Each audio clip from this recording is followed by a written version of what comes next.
around 55. AM 950 is celebrating 15 years of Matt McNeil on the airwaves, and you're invited. Join us Sunday, March 30th from 2 to 5 p.m. at Cruder Supper Club for an elegant afternoon featuring dinner, video tributes, and Nancy Nelson interviewing Matt McNeil on stage. Get your tickets at am950radio.com. Portions of the following program may be pre-recorded.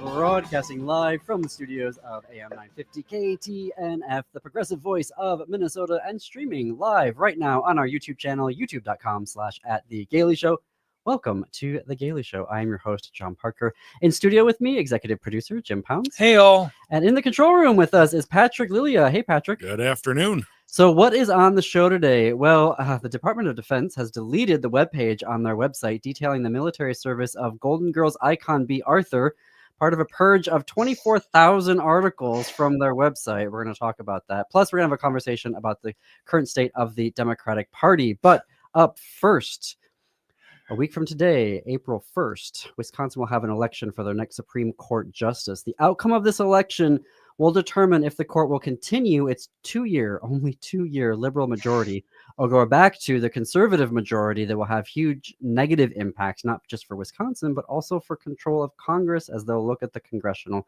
maps.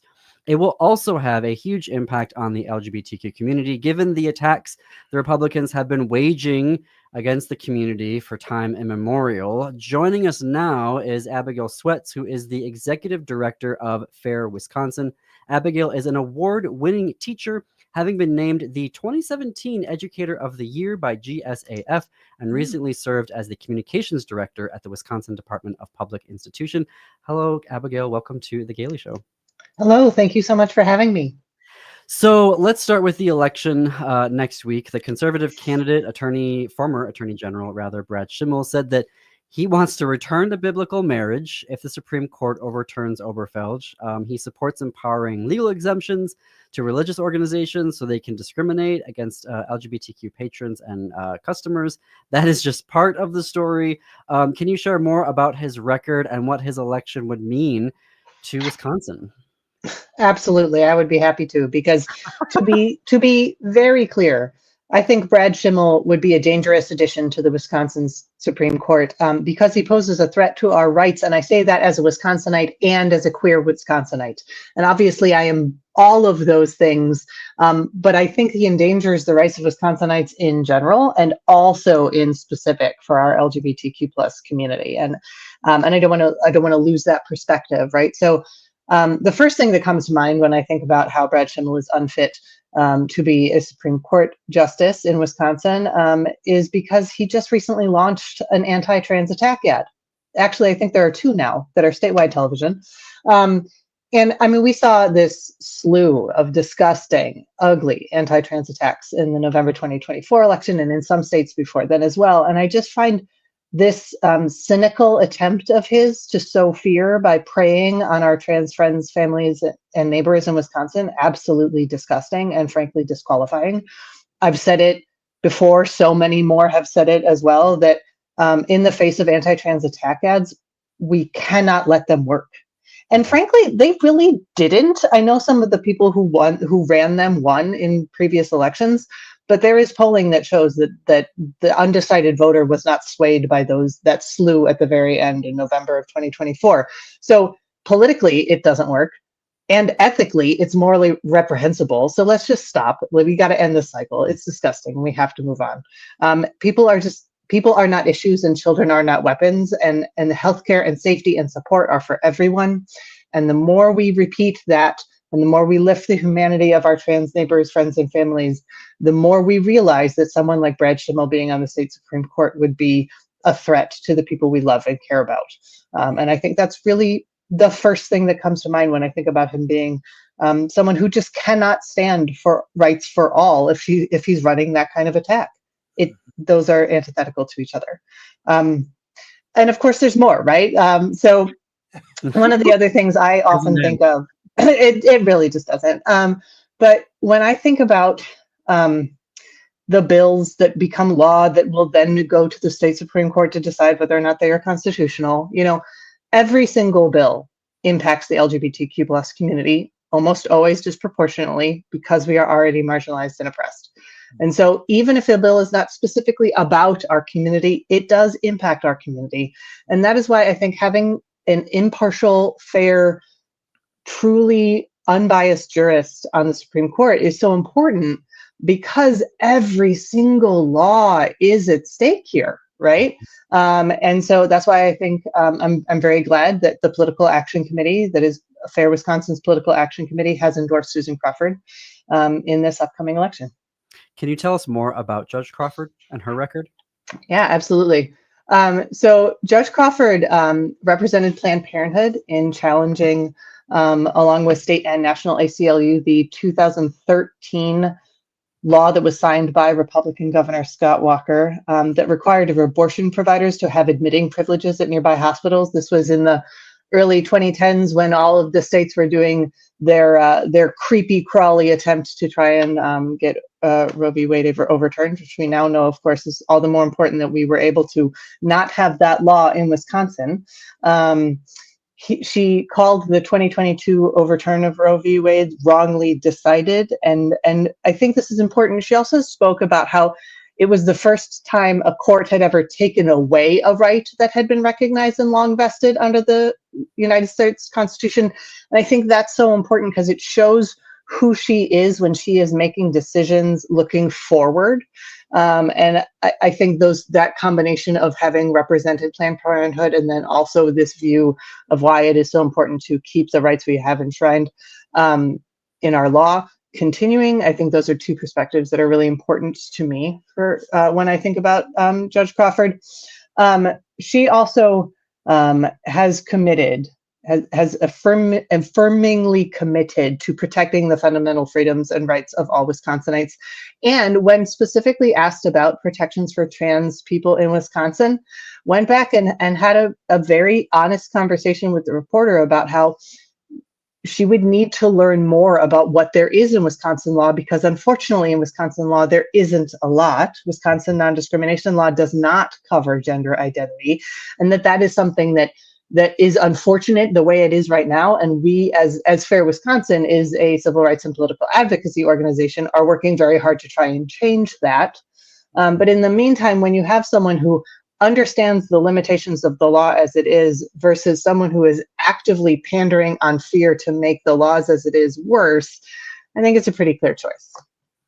And I mean, Roe was so wrong. I mean, the distortions, the mental gymnastics absolutely. to overturn that. And now we see our neighbor to the south, Iowa, who did remove recently gender identity, civil rights protections. So it's like they have a playbook here. And I think with, Schimmel on the court, they'll definitely try to replicate that. How can folks support or get involved with Fair Wisconsin? Like, what is your role in helping to turn out the vote if folks wanted to specifically work with Fair Wisconsin and your PAC? Oh, thanks for asking. Well, actually, we sent out just today the last round of our handwritten postcards to certain pockets of the state. We up here, I live in Green Bay, and my organization is based in Madison, of course, since that's where the capital is, and that's where most of the lobbying happens during that legislative session. Which, that's been fun lately. But we've been hosting in-person postcard writing sessions in Green Bay and Madison, and we had one in Milwaukee. And I personally, with my sessions up here, just sent out just shy of 1,000 handwritten postcards to some pro-equality voters across our state, which is very exciting. I know we sent out a few thousand from Madison as well. So that was the main push of the Fair Wisconsin sort of personal touch on the get out the vote. I will say also, this is kind of fun, we got a wonderful donation to get out the vote ads on Grindr and Her. So there are LGBTQ plus dating app ads to get out the vote in Wisconsin that are sponsored by Fair Wisconsin. Never thought part of this job was going to be approving creative copy for a Grindr ad, but variety is the spice of life. So right? I learned a lot that day. You learn. Well, but there's also a number. I mean, there are a lot of people who are straight who are on Grindr. There are. There are, and there are a lot of people who it's difficult to reach any other way than through an app specifically targeting someone for a specific behavior or identity, right? So like when I'm signing up to go onto Grindr, I am at least interested in a certain kind of person. And there's no other way, because of the way that we do, voter targeting, there really isn't another way to find like LGBTQ plus voters, as opposed to finding where they're looking for each other. So, so we're there. When we had so the chairman of the Wisconsin Democratic Party, Ben Wickler, on, the thing that kind of freaked me out was he was talking about how people at that point, so this is about a week and a half ago, were still unaware that an election was happening. Yeah. So I would also encourage folks who are listening to this, you are now hearing reasons why you should be voting from the executive director of Fair Wisconsin. So please, if you want to do something, share this interview. I'm not just saying that selfishly, just share the show. Share this. Go to Fair Wisconsin's website. Share. And even if you are in in Minnesota, or listening to us in Chicago, Illinois, like, you can still help get out the vote. Yes, you can. Yes, at this point, we're in the personal reminder stage of getting out the vote. We are making sure all our friends and families and neighbors and the people we see at the gas station know that the election is April 1, and they really need to turn up, because it's it's off cycle and also nonpartisan. It's not as paid. There isn't as much attention being paid, and specifically not as much attention to being paid to the non-state Supreme Court race. So obviously, state Supreme Court, super important. We also have the state superintendent of public instruction, who is being elected. Incumbent up for re-election, huge pro-equality LGBTQ plus champion, Dr. Jill Underley. Fair Wisconsin PAC has also endorsed her, and she needs to get re-elected, especially in the face of a, let's say, hobbled federal United States Department of Education. We really need a strong state education department. And then also a lot of school board races, a lot of local legislative races like common council, county executive, mayor. There's a lot of really important races going on, and people need to be tuning in to their specific regions in the state. And if you know anyone in Wisconsin, please tell them to vote. And another terrible initiative from the legislature. I mean, it seems there's some terrible stink bomb, under. Would it be a Wisconsin election if there was not some sort of random constitutional amendment? Three in a row. Yeah, we have to fit in a break here. I've got some questions around recent legislation that the Republicans were trying to move through in the Wisconsin and legislature, and Abigail was part of a marathon session testifying before the legislature. So we are going to have more with Abigail after this break. Please be sure to follow us on Blue Sky, where social media is fun and not fascist. You can follow us there at thegaleyshow.org.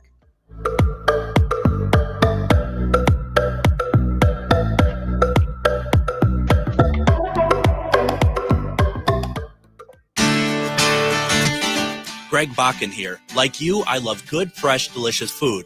So I want to tell you about this treasure in Roseville called Maverick's Real Roast Beef. Maverick's has the best roast beef sandwiches I've ever had. Made fresh every order.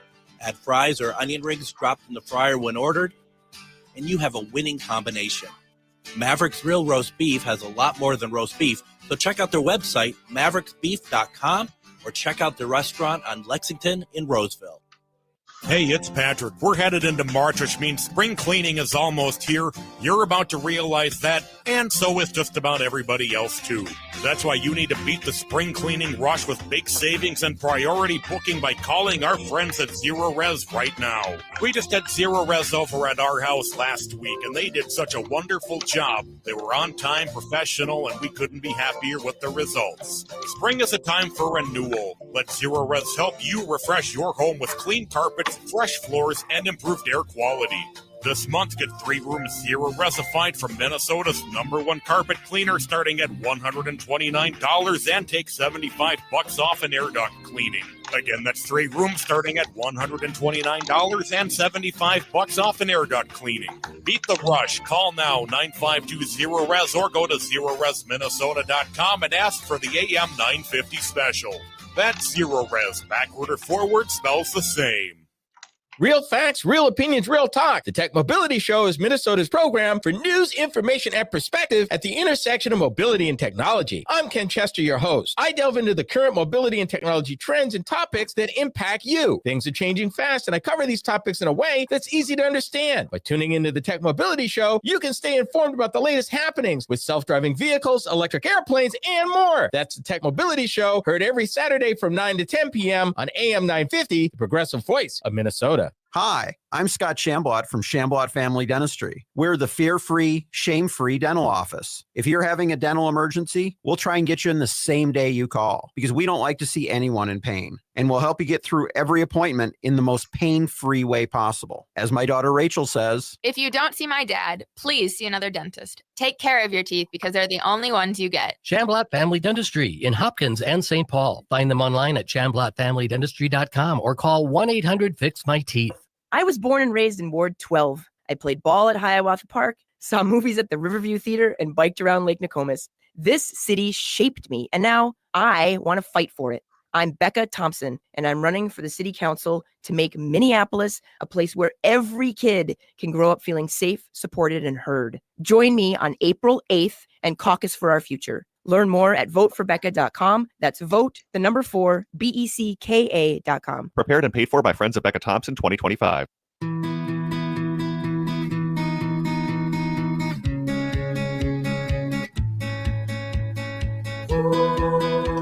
Welcome back to the Gailey Show. I am your host, John Parker, joined in studio by executive producer Jim Pounds. It is 21 minutes past the hour. We're here with Abigail Sweats, who is the executive director of FAIR Wisconsin. Abigail, this month, so I think like a week ago, you testified at a marathon. I believe it was 12-hour public hearing at the Wisconsin legislature. There was a bill to ban gender-affirming care for anyone under the age of 18. I saw on Blue Sky, you all were really organizing on there, and you did obviously a fabulous job if it went 12 hours. Tell us about the day and your experience. Well, that was actually our third hearing in 2 weeks. 4 anti-trans bills, 3 hearings. I think if we combine all the hours, I think it was over 30 hours. And that is just huge shout out to my very small but mighty team. We are only 3 people at FAIR Wisconsin, and also a huge shout out to our LGBTQ plus and allied communities in Wisconsin for turning out, because we outnumbered the supporters of those bills by 10-1 at a certain point. And you're right, those were marathon sessions because our community showed out and showed support for our trans kids. And I am unbelievably grateful for all of the work that people put in. We did, for all four of those bills, all 3 of those hearings, we did all calls, hearing alerts. People found out about them either through our social media or our newsletter, which I will definitely tell you all how to find us in a second.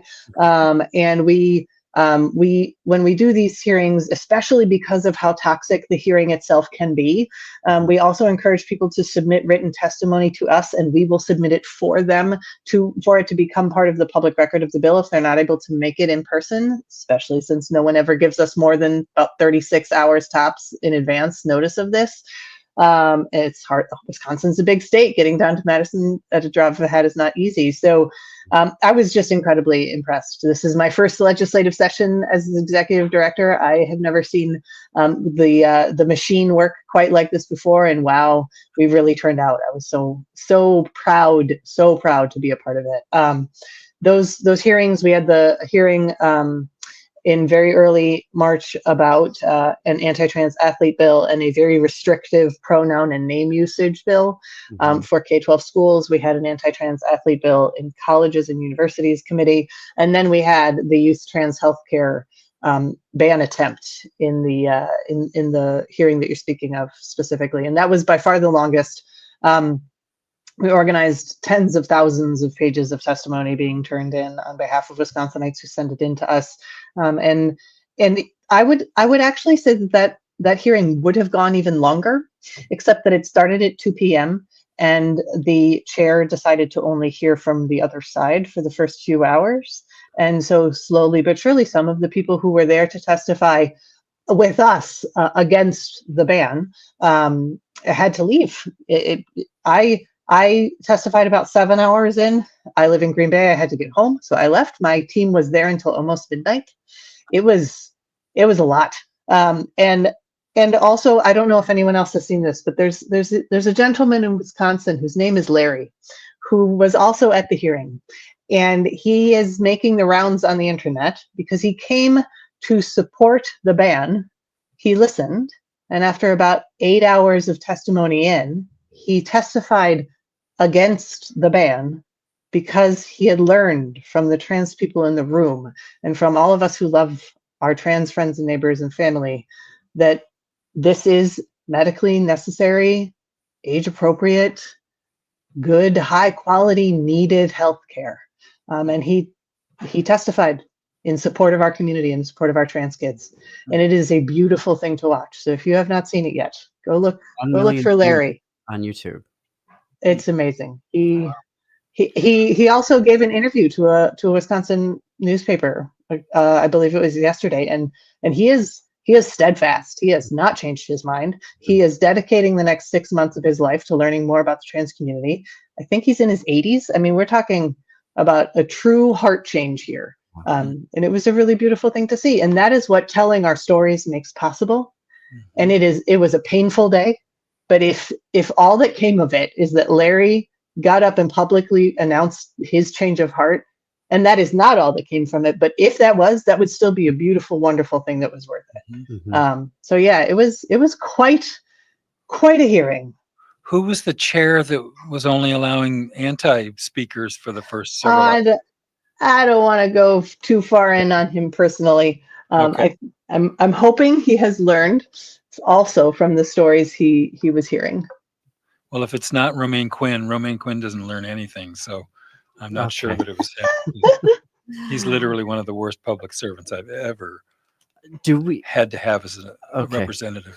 That's an editorial digressed. position. Yeah. Do we know? So we know with these bills that Governor Evers is going to veto them. Correct. It's also another reason why folks need to get out and vote next week, because if it's a conservative court, they could try to get this passed that way. Do we know where the status of these bills are right now? We do, yes. So all 4 of these bills were voted on in executive session in the committees the day after that last hearing. They all voted on a party line out, and then they were all voted on in the assembly last week. They are all currently messaged to the Senate, where they are just sitting. I firmly hope that is all that ever happens more with them, because we know that while these bills, if they became law, would be horrible, they are also bad just to talk about. It is a detrimental thing to hear the humanity of your own self being debated on a floor. As an former eighth grade teacher who saw trans kids bust themselves to the Capitol to testify for their own right to use the bathroom when I was a teacher, like that, let's not make our youth continue having to do that, please, or to listen to other people talk about it. So they're sitting there. We know if they are taken up for a vote in the Senate that they will probably pass on party lines. But we also know that Governor Evers, in his State of the State address this year, said, "Do not send me any more bills that are targeting LGBTQ plus community. I will veto any bill that makes this state less safe or less welcoming to our community." So we know he's going to veto them. It's so disingenuous that we're sort of going through this yet again, because I mean, we can't talk about Wisconsin in specific without acknowledging the larger national landscape of these anti-trans attacks. It's just so interconnected, and it really sort of is creating this permission for people to continue being so anti-trans in their legislation, as if the federal government is not also doing it. It's just an onslaught, and it's got to stop. Well, and how nice how lucky are we that Governor Evers said that in the State of the State. We are. We're so lucky. Governor of a blue state that said he was an ally and is now pressuring legislative leaders to not bring him LGBT, specifically trans legislation. Who is that governor? Oh, we've already read about him. Let's just focus on the great governors who are former teachers standing with the LGBTQ plus community. Yes. We love them. Minnesota, Wisconsin. We know how to do it right. We are coming up to the end of our time. Quickly, how do folks connect with you at Fair Wisconsin? The easiest way is to go to fairwisconsin.com and click the Take Action button. You'll find a way to subscribe to our newsletters and sign up for all our socials on that page, unless you want to donate, but there's a button for that too. Perfect. Abigail, I'm sure we're going to be talking with you very soon again about the work that you do. Thank you for being on The Gailey Show. Thank you so much. Stay tuned. More after the break.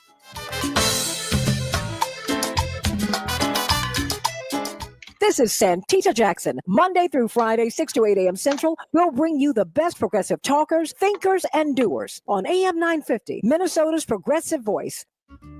Eat Local Minnesota is a great way to find locally owned Minnesota restaurants and food purveyors. You'll find high-quality food and unique eating experiences with dishes from around the world. Just visit eatlocalminnesota.com for your next meal. Crooner's Supper Club offers a classic nightlife experience with 4-star food, drinks, and entertainment. Enjoy local, national, and international artists in the main stage, Dunsmore Jazz Room, or outdoors at the Belvedere Under the Stars. Or relax at Maggie's Lounge. Find your perfect concert experience at croonersmn.com. Crooner's Supper Club, where old school charm meets modern nightlife. Cafe Latte combines a cafe dining experience with gourmet quality food. Plus, you can still do online ordering and takeout along with gift cards. Just go to cafelatte.com and choose from their ever-changing selection of award-winning salads, sandwiches, and soups. Cafe Latte is located off Victoria and Grand and online at cafelatte.com. I love my Toyotas from Rudy Luther Toyota for one simple reason. I can depend on them. You know they keep you safe, and they're incredibly reliable, fuel-efficient, comfortable, and stylish. The Consumer Reports Best of 2025 edition has 10 Toyotas as best buys in affordability. Toyotas are some of Consumer Reports' highest-rated certified pre-owned vehicles, and Rudy Luther Toyota's service department is the one place I take my Sienna for all of its maintenance needs. Toyotas are fantastic vehicles because they're fantastic vehicles. See for yourself at Rudy Luther Toyota off of 394 in Golden Valley. Hi, I'm Bruce Klopfleisch, a college political science instructor and attorney. Join me every Sunday at 5 p.m. for Politics Matters. We dive into how civics, politics, and law affect you. Discover how government impacts your daily life from the federal level all the way down to your local city. Each week, I'll share my key takeaways and teaching moments on crucial civics concepts to help understand what is happening in the current political environment. That's Politics Matters with Bruce Klopfleisch, Sundays at 5 p.m. or anytime on your favorite podcast app. End-of-life decisions are not easy to make. Hi, I'm Mary T. of Mary T. Hospice Care. It's important to make sure that this difficult time is meaningful and comforting to you and your loved ones. Our hospice team provides an individualized program of physical, emotional, spiritual, and practical care so your loved one is comfortable and not in pain. At Mary T. Hospice, we understand that choosing the right hospice care provider can be overwhelming, but we're here to assist you. Learn more today at marytinc.com. With your AM 950 weather, I'm Brett Johnson. Look for partly cloudy skies today with a high near 51. Tonight, partly cloudy with a low around 32. And Wednesday, sunny with a high around 55.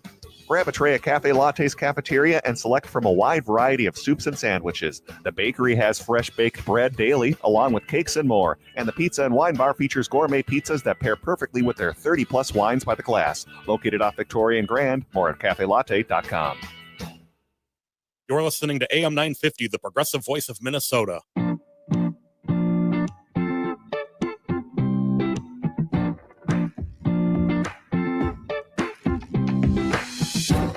Broadcasting from the studios of AM 950 KTMF, the progressive voice of Minnesota, simulcasting on our YouTube channel, youtube.com/@The Gailey Show. Welcome back to The Gailey Show. It is 33 minutes after the hour. I am your host, John Parker.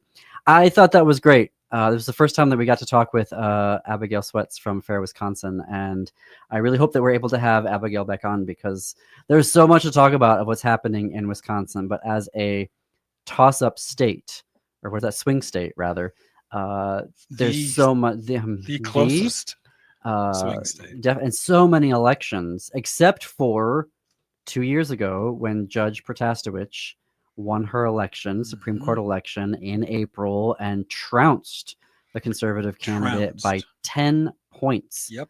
So I I had a lot of hopes for Wisconsin based off of that election.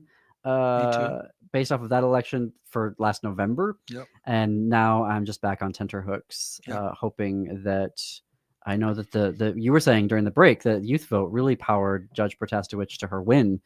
And so I'm going to be curious to see what happens on Tuesday. That's the key, I think, and buyer remorse. The people that have gone, oh my God, what have I done?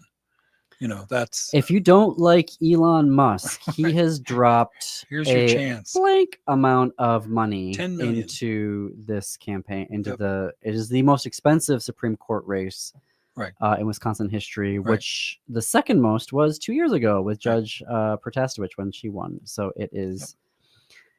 I'm so exhausted on the sense of being told this election is the greatest, most important election of our of our time. But it always seems to feel like every election is so crucial. And I think, was it Matt McNeil yesterday I think he was on his show where he's like, we need to get into the ethic of voting, that it's not a question anymore. Yeah. If there's an election, we are there. And I want to talk about the Democratic Party here in a few minutes. But first, because my ringtone is the Golden Girls. Oh, dear. I'm not joking. That is my ringtone, the Golden Girls theme. He's not joking. And I watch the show a lot. A lot. You can bet that when I saw this headline come across, I went, what? First of all, I did not know that B. Arthur, the star of Golden Girls, it is a sitcom. If you have never watched it, go to Hulu. Yes, it's on Hulu. You can watch all the seasons there are streaming, and usually there is some channel on the cable or the satellite that's got a marathon going as well, so you can check it out. But I did not know that B. Arthur had served in the military during World War II. So she had enlisted in the Marine Corps, the Marine Corps Women's Reserve on February 18th, 1943, just 5 days after the military began recruiting women. And she served in 44 and 45 truck driving and dispatching at Marine Corps Air Station Cherry Point in North Carolina. And she actually even achieved the rank of Staff Sergeant before being honorably discharged in September of 45. I guess that doesn't surprise me given her age. That makes sense. But why are we talking about that? Because the Department of Defense has scrubbed the page on their website that was devoted to talking about her service. As part of there were a bunch of pages that were like this, where they were talking about the history of service members to inspire the next generation of people to serve, right? Like Colin Powell. Mm-hmm. And I'm not even going to be, I saw what you did there. I'm not going to be dragged into that. So CNN is reporting that more than 24,000 articles have been removed from the Department of Defense website or flagged for removal as part of a plan to abolish diversity, equity, and inclusion. Right. And the reason why that was flagged was because the article noted that B. Arthur had embraced the gay community and had taken up the specific cause of homelessness amongst LGBTQ plus youth, and that she had left $300,000 to New York City's Alley Forney Center upon her death from lung cancer in 2009. And 24,000. I mean, this is literal public history that is being erased. And my question is, when you have, I have lots of questions, but all of that information, was that archived? Was that just deleted? Did we just lose public information that should have been appropriately stored and archived? Or was it literally those pages were just literally deleted and removed from all of the servers? I think for them to spend 5 minutes even considering something like that shows the shallowness and the disingenuousness and the unprofessionalism of the people in the administration. That is like the last thing you want to do, maybe on the last day you're in office. If you really think it's that important, do it just before you turn the lights out. But to do it now is just the kind of mean-spirited, small-minded stuff that I would ascribe to every Republican I know now. I can't even find a half-decent Republican. So what a horrible thing to destroy history. I don't care whose history it is. To destroy history is unforgivable, to in your my point. opinion. It is not just the gays that have been targeted. Oh, no. They have removed articles related to the Holocaust, Yes. September 11th, sexual assault, cancer awareness, suicide prevention, as well as thousands of articles about the military service of women, people of color, and LGBTQ plus material. Including the Tuskegee Airmen, which was some of the greatest heroes Mhm. of World War II, have now been removed thanks to Drunk Hegseth's direction, I assume. Those have been removed from those websites. What a tragedy. When you remove history, it's because you don't want to be reminded of it or you don't want to learn anything from it.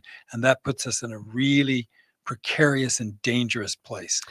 They even took down a photo of the Enola Gay. Yes, right.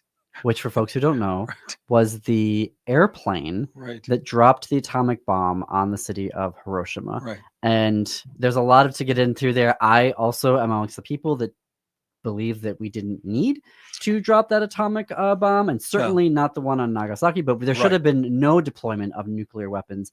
But they took off that history because of the word gay. Right. How dumb is that? Literally, that's... I mean, what do they think? Do they think it's like it was pink and had glitter on it? Yeah, that's a dumb sandwich. That's what that is. Amazingly dumb people. And in positions of power. There's dumb people all the time, right? We all know that. I drive with people that are dumb on the roads, but they're not in positions of power like this to remove history. How unthinkable. Also, in the news today, obviously losing all of that public data and information, problematic. On multiple levels. But the LGBTQ Nation is reporting that the administration has axed funding for dozens of studies on LGBTQ plus health. The science grants were focused specifically on members of the LGBTQ plus community. And it is part of the AP is saying that a surge of cancellations is hitting researchers focused on LGBTQ plus health. Mm-hmm. And as someone who worked in health equity for 3 years and was going around the state, taking original research that our organization was doing, but also taking the peer-reviewed longitudinal research over the past few decades into hospitals, into clinics, into medical academic degree programs, and folks going, oh, this is great. We didn't know this existed. Mm-hmm. We need this research to better provide care. Mm-hmm. To now be 68 grants, 46 institutions just last week. Yep. $40 million was already spent. But the cancellations on those grants, but they have all been canceled now. And so long-term studies that were underway, over. So if you're short-term studies, proposed studies, over. If you're an LGBTQ person and you have a relative that voted for this, I know there's been talk about this. I think you should now be past your willingness to put up with it. This is the time to say to somebody, you know what? You've hurt me personally by your decision. You have hurt me individually, never mind the people that I care about. And now is the time to exact a price, in my opinion. I know it's affecting families and neighbors and friends, but I think now is the time to affect a price, a personal price for these people. And it gives you some agency, trust me, if you tell these people that's the end of our relationship. Or you change your view, you vote on April 1st for Susan Crawford, okay, I'll consider talking to you again. But I would literally be down to that kind of discussion. Well, I mean, we did see that after the election, folks choosing not to go to holidays, cutting them out of their lives. Yeah, we've had less serious to me than I feel like it's getting more serious. More people are going, boy. The election, everybody knew what was coming. Right, but I think it's been dawning on people, what do I do? What do I do? I can't do anything. Well, yeah, you can do something. You can cut off the people that are a negative influence in your life or your family, hurting this community. You can cut them off. You can make them pay a price. Well, and you can also interrupt, when somebody's spouting off and saying, oh, all of the, children that are defecating in litter boxes, that's not happening. And it's very easy to go, I don't think that that's actually happening. I'll have to, I'll look into that. But I don't think that what you're talking about is true right now. Just to interrupt it and say, you know what, I'm not going to argue with you about it, but I will look that up on my own, but I'm pretty sure that what you're talking about isn't true. Yeah, just being able to interrupt that, just saying that phrase interrupts them, because they are obviously most likely spouting lies, like the lie, there are no children under the age of 12 in this country who are receiving surgeries for gender reassignment. Not a single one. And the children who are receiving top surgeries, aka breast reduction surgery, that is not exclusive to trans children. That is a surgery that is provided to all children based off of their medical needs and suggestions of their providers in consultation, deep consultation with their parents about the medical necessity to have breast reduction surgery. I think, and puberty blockers do not offer long-term damage. If you come off puberty blockers, then puberty just continues. But rather than trying to have an argument, I think the time now is to exact a price. Make them pay a price for what they've done. I think we're all trying to figure out what that means. And that leads into a question that I have been mulling about the state of the Democratic Party. And I feel like on the right and with MAGA, we always talk about this, why are they voting against their interests? And I feel like there's a unity on that side that is based off of a contractual agreement. You have the social conservatives that are like, I will turn a blind eye to your tax cuts and your deregulation side of the party if you will give me the anti-trans, anti-immigrant legislation. And I think there are other folks, the robber barons, if you will, who are like, I really don't care about abortion and I don't care about LGBTQ people. But if you want that and you're willing to give me my tax cuts and my, deregulation for my company, then sure, yeah, I'll give you 3, Supreme Court justices to overturn Roe v. Wade. That agreement, I feel, exists on that side. And they have all coalesced around the idea of we're never going to vote for Democrats, right? Which is why I feel like sometimes it just feels like a lost cause. And I can say that personally as people who have I do not communicate with my family. I have been disinherited by text by people who never came around, were never enlightened, never had a moment of maybe I should change who I'm voting for. They stuck to their beliefs and now, cut me out of their lives. There are people who will not change their mind no matter what you say about them. My concern is the response from our side of things, where I'm increasingly becoming worried that this is not a cohesive movement or party on the left. And I know that we're coming up on a break here, and so I'm gonna get into more of that when we come back. Are we a party of separate issues and communities who really don't care what happens to each other? And that then leads to the fracturing that we're seeing on our side of things. So we are going to take a break here. More still to get to on The Gailey Show. Please support our sponsors and advertisers. They keep conversations like this, but more importantly, progressive radio like Matt McNeil, Native Roots Radio, on the air. Please support them. Tell them you heard about them on AM 950 Radio.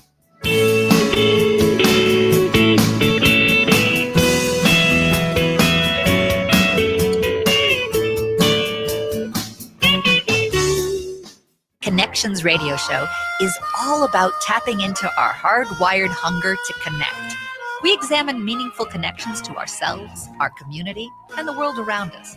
By opening the door to innovative insights by a wide variety of interesting guests, we'll make the connections to something bigger than ourselves. Join me, Lori Fitz, your host of Connections Radio Show, and together we'll make the connections. Saturday mornings at 9 a.m. on AM 950, the progressive voice of Minnesota. Do you remember that invincible feeling you used to have? The boundless energy, the clarity of mind, the effort with which you faced every challenge? What if you could feel that again?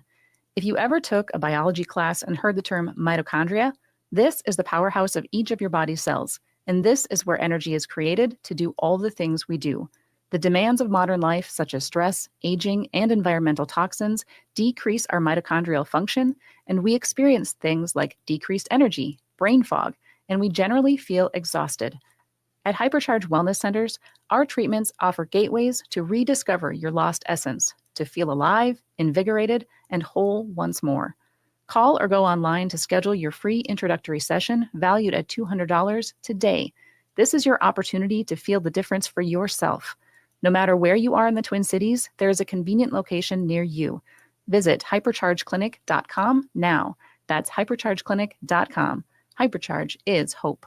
You may not think of it, but winter is a great time to take care of those exterior home projects. This is Chad, owner of AM 950 for Snap Construction. Most people wait until the warmer months for their exterior home projects, but labor costs are actually lowest in the winter. And that's true for the contractor I trust, Snap Construction. Arguably the most well-reviewed exterior contractor and insulation contractor in the metro. Are you noticing ice dams on your house? Or is your furnace constantly running and you're still not comfortable? In addition to your exterior home projects, winter is also a great time to get your insulation checked with a free energy audit from Snap Construction. The average cost to upgrade your insulation is oftentimes less than a new furnace. Plus, there are rebates available from your energy provider when you upgrade your insulation. As always, Snap Construction stands by their work with a lifetime craftsmanship warranty. So don't wait for prices to rise in the warmer months. Get a free estimate now by calling 612-333-SNAP, 612-333-SNAP, or go to snapconstruction.com. Hello, I'm Josh Basset. When I was a kid, my single mom worked as a restaurant server, and her union job helped her buy a home right here in Ward 8. Now, my wife and I are raising our family in that same house. I know firsthand how strong communities create opportunity. That's why I'm running for City Council in Ward 8. Join me at DFL caucuses on April 8th to build a Minneapolis where everyone thrives. Learn more at joshb4ward8.org. The preceding message was prepared and paid for by the Neighbors for Josh Committee.